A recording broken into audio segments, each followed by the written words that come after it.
I now want to make this Ukraine project a little more interesting. So let's go back to the project, just under project, open it up, edit.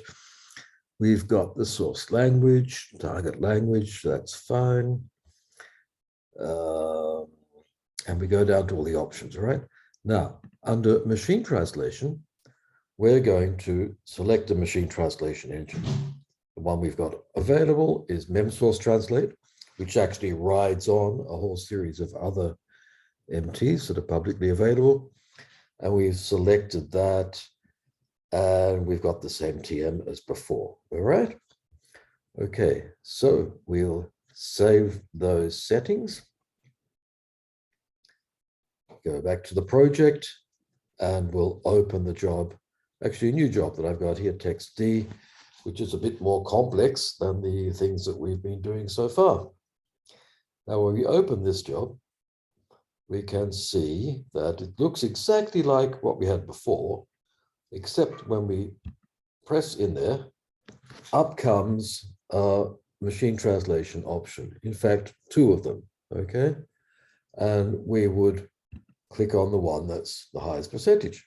Oh, well, we'll accept the job, okay? We'll accept the job, fine.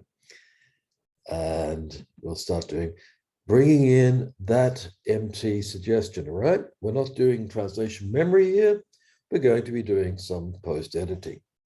Washington announces that Putin wants to justify the war in Ukraine with a false video of a massacre of Russians in that country. Not very happy. Wants to justify war. We'll just make it a little bit better. You don't have to, but in that country doesn't sound very good as a headline. In Ukraine, okay? So we've done a bit of post-editing there. There's no full stop because it's a headline. So that Putin wants to justify war with a false video of a massacre. Still pretty big, but anyway. What do? We put that into the database, and automatically we get the next MT, which is 75%, which says, watch out, there'll be something different. And if we go down here to the bottom, we can see, I just have to move something so I can see here. We can see that this one has come from Microsoft Translator, all right?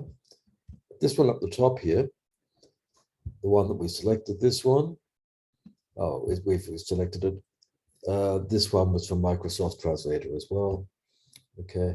And we can go down and actually get the next one there and see, we're still in Microsoft Translator. So they're telling you where it's coming from.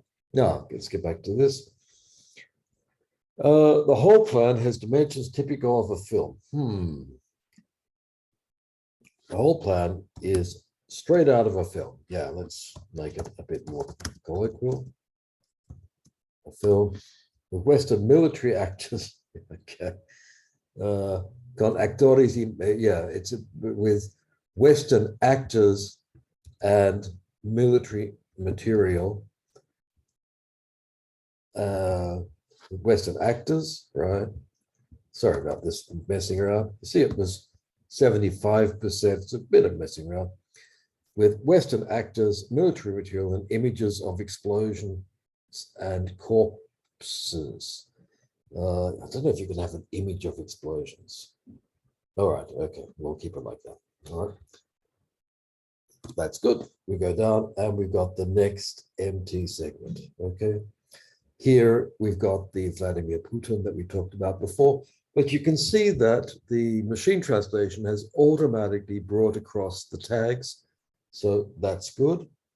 But for some reason, it's run out of English here, and we're getting into Spanish. Let's click on there, and there we go. According to Washington, the government of Vladimir Putin has authorized the filming of a false attack by the armed forces of Ukraine. Doesn't really, it's not a proper name, so we don't need that. Or perhaps those of NATO countries against the Russian population living in the east of that country.